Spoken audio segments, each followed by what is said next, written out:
Kapag usapang lutong Pinoy na may solid na lutong bahay vibes, isa to sa mga dapat mong puntahan. Ito nga pala yung hidden gem na merong sinuserve na sisig, Shanghai,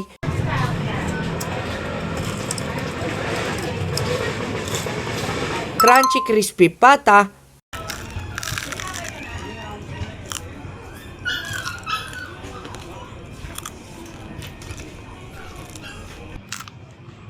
Matustiso ko. Kaya kailangan na eh. at crunchy na rin yung crispy ulo nila. Ayan, 2.5 kg or 2.5 kilo yung napakalaking crispy ulo nila. Oh guys, talagang napakabigat. Kung kayo sa sitwasyon ko, ano yung uunahin yung orderin? Kaya sa episode 3 ng ating Dayo series, alam nyo ba, dinayo natin dito sa lugar namin yung hidden gem na nagtitinda ng 650 pesos na buy one take one at 799 pesos lang na crispy ulo. Talagang sulit yung ibabayad mo dito kung pangpulutan lang. Kaya ano, tara, kain!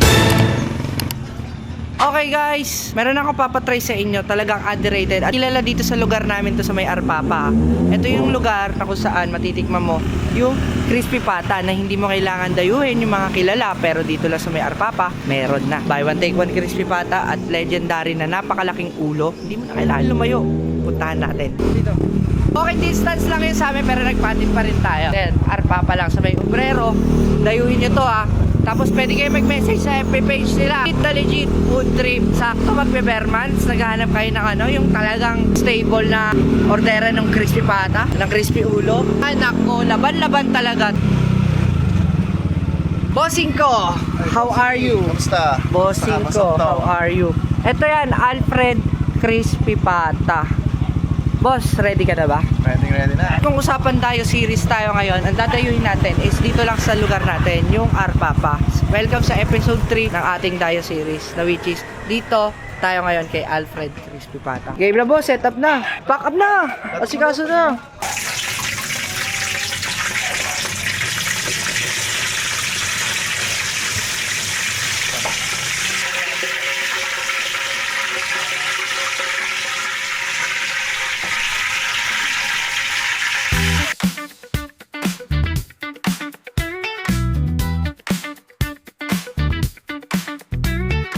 Ako nga pala si Alfred, ang may-ari ng Alfred Crispy Pata na malulokit lang dito sa Tondo, Manila, Arpapa, corner of Rojas. Ang landmark nga ay 7-Eleven lang. Nagsimula ako ng Alfred Crispy Pata noong pandemic, noong year of 2021.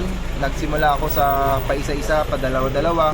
Isang location ko na kung saan nag-serve ng pangmaramihan na. At di lang pang crispy pata, meron din tayong crispy ulo at pangpulutan ng mga sisig, hotdog, chirong bulaklak, chicken wings, meron din tayong pang dynamite at meron pa tayong mas marami pang iba. Po tayong rice meal na kung saan patok po para sa inyo po. Mahanap nyo rin po pala kami dito sa location na to at meron din po kami delivery via GrabFood at Panda po. Hanapin nyo lang po Alfred Crispy Pata or King of Crispy Pata. Go-open po kami ng 10:30 ng umaga hanggang alas 12 ng madaling araw. Kaya po ini-invite ko kayo dito sa Alfred Crispy Pata. Kung meron po kayong event o meron po kayong mabilisan na pang-order at pang-serve sa inyo sa mga bisita, di po kayo order dito. So, meron din po kaming page na Alfred Crispy Pata at pulutan at iba pa. Makikita nyo lang po yun sa Facebook page namin.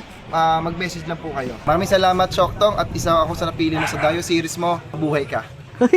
YouTube pala to. Welcome sa ating episode 3 ng Dayo series natin. Nandito tayo ngayon sa may Arpapa, Tondo, Manila guys. Dinayo pala natin dito sa lugar natin yung isa sa mga kilala na matagal na rin na nagtitinda ng mga crispy pata, mga pangmalakasan na pulutan katulad nitong crispy ulo nila na for only 799 pesos lang yan ha. Guys, legit, halos 1 kilo tong nasa kamay. 2.5 kg or 2.5 kilo yung napakalaking crispy ulo nila. Oh guys, talagang napakabigat. Legit. Kaya lang. At para sa inyo, ako na munang po first bite, saka na kayo. Kung ma-high blood man ako, una ako. Sunod na kayo. Grabe. Napaka-crunchy. May kasama pa itong libreng suka ah.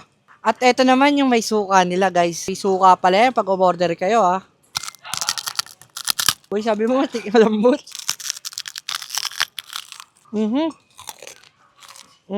Grabe, saktong-sakto yung homemade na suka nila para sa crispy ulo nila at talagang napaka-crunchy, panalo. At eto naman yung buy one take one nilang crispy pata, jumbo size nga pala yan guys. At pag bumili kayo dito, meron pang kasama tong cucumber at meron pang garlic fried yan, di ba? Natin, to. Sure na yan Dana ako sa'yo. First bite para sa akin, pangalawa na yun sa inyo kasi para mauna ma-high blood.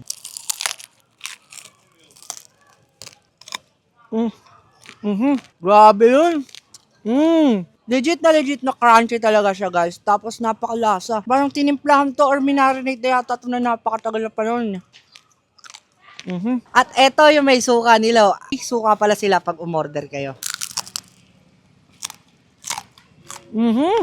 Grabe! Sobrang crunchy Yung nagbibideo ngayon sa akin, kahit nakamike tayo guys, dinig na dinig nila yung pagka-crunchy talaga guys. Legit. Para sa 650 pesos guys, panalo tong kay Alfred Crispy Pata. At syempre, meron din nga pala silang lumpiang Shanghai na made to order, crunchy at sulit yung ibabayad nyo. Available din pala yung chicken wings nila na 6 pieces for only 120 pesos. At kung sa flavor, marami tayong pwedeng pagpilian. I think 10 to 12 yung pagpipilian natin na flavor dito. At kung mahilig ka sa maanghang, pwede mo itry yung dynamite nila. 50 pesos lang yan May cheese, may pork giniling at 3 pieces na yung 50 pesos mo. Kaya sulit. At before natin tapusin tong video natin na to, gusto ko lang sabihin sa inyo na before ako maging food vlogger or food content creator, ang kauna-unahang na-promote natin business is yung business nga pala nung taong napanood natin ngayon. Dahil sa pagbalik natin dito sa pag-upload sa platform na to, hindi lang basta pagpo-promote ng mga munting negosyo dito sa Maynila or kung saan man tayo mapupunta. Dahil bawat upload natin ay merong kwento, merong normal na buhay, lifestyle, pero may side quest tayo na i-align pa rin natin sa pagpo-promote ng mga negosyo, pero more on food. Dahil ang goal natin dito sa pagbabalik natin sa YouTube is to build at ma-reach natin yung play button na gold at makatulong na rin sa mga munting negosyo at ma-explore pa natin yung iba't ibang masasarap na pagkain dito sa Pilipinas.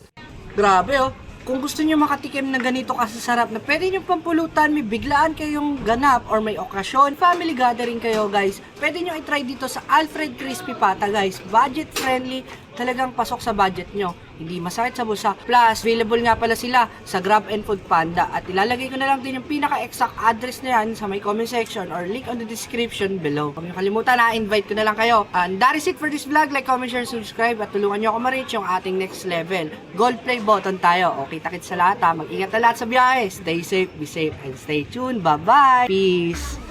Tagal ko di ginamit yun Teka, para sa ating next episode, Dayo Series Episode 4, dumayo nga pala tayo ng Navotas City para rin naman tikman ang isa sa mga kilala rin ulit na crispy pata na naman dito sa Maynila. Pero wag ka, hindi lang crispy pata yung meron sila. Tuna pa nga na buy one take one pa.